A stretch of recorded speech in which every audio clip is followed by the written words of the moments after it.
un petit système 32 à construire. Alors, quand on n'a aucune contrainte liée aux charnières, puisque les charnières ne vont pas s'insérer dans le système 32, ce qu'on peut faire, c'est se dire, bon, j'ai envie d'un système 32 allez, qui parte d'ici, puis qui s'arrête là, hein, grosso modo. Ok, j'ai 796.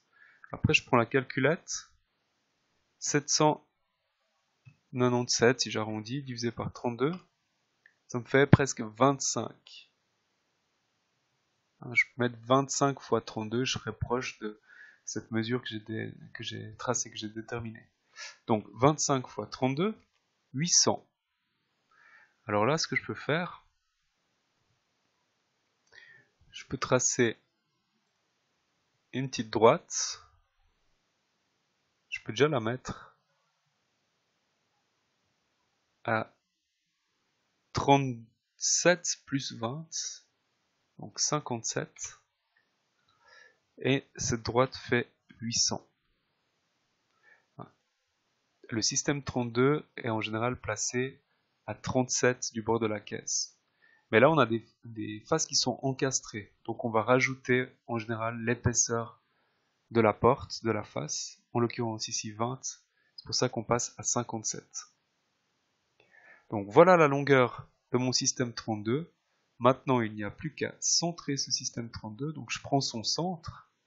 Puis je peux venir ici m'aligner à la porte. Mais non, en fait, la porte n'est pas au centre. Il faudrait par exemple une cote de vide de caisse. Ce vide de caisse, il faudra l'indiquer pour savoir où la mêler, la séparation. Il nous faut ces mesures-là. Alors, si j'ai cette cote, c'est parfait.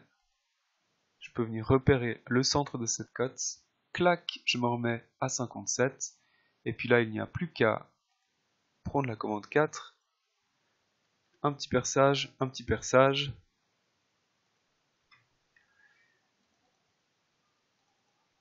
Ces petits perçages, on peut les passer de l'autre côté, par exemple en prenant le centre de la séparation. Et puis, on est bon. Puis pour le dessous, c'est un peu pareil. On peut se dire, ok,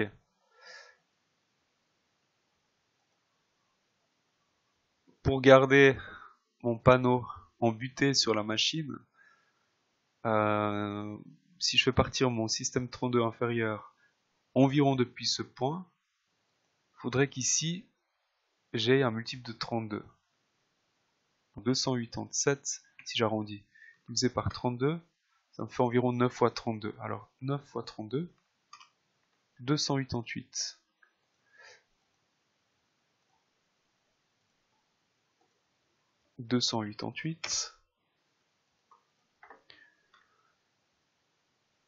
Donc dans cette zone, la machine ne va pas travailler. Et puis, par contre, on est toujours sur un multiple de 32. Et puis là, mon système 32, allez, je vais le faire aller jusqu'ici environ. 423. Ou bien non, je vais quand même regarder si j'opte pour une symétrie. Alors 404 divisé par 32, 12,5. Mettons 12. 12 fois 32, ça fait 384. Donc je n'ai plus qu'à remonter ici de 20 mm. Et puis passer ce petit perçage de l'autre côté. Clic, clac. Voilà. Bon là on n'est pas parfaitement centré dans la caisse. On a plus d'espace ici que là. Mais par contre, on est vraiment sur un multiple de 32 sur toute la longueur. Et puis ça on prend le côté.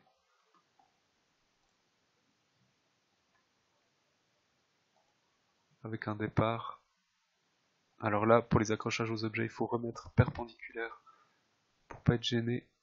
Et puis trouver ici à chaque fois le point d'accroche de la cote. Alors on peut avoir des demi-millimètres, alors on avait une répartition qui était symétrique, mais du coup on a un demi-millimètre.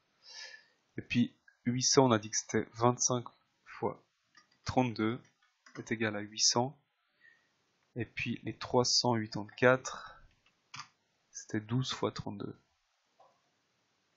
12 fois 32 est égal à 384. Un système 32, c'est aussi des cotes horizontales, comme ceci. Et avec ce système de points, de cotation, on peut trouver à chaque fois le départ et l'arrivée de ces systèmes 32.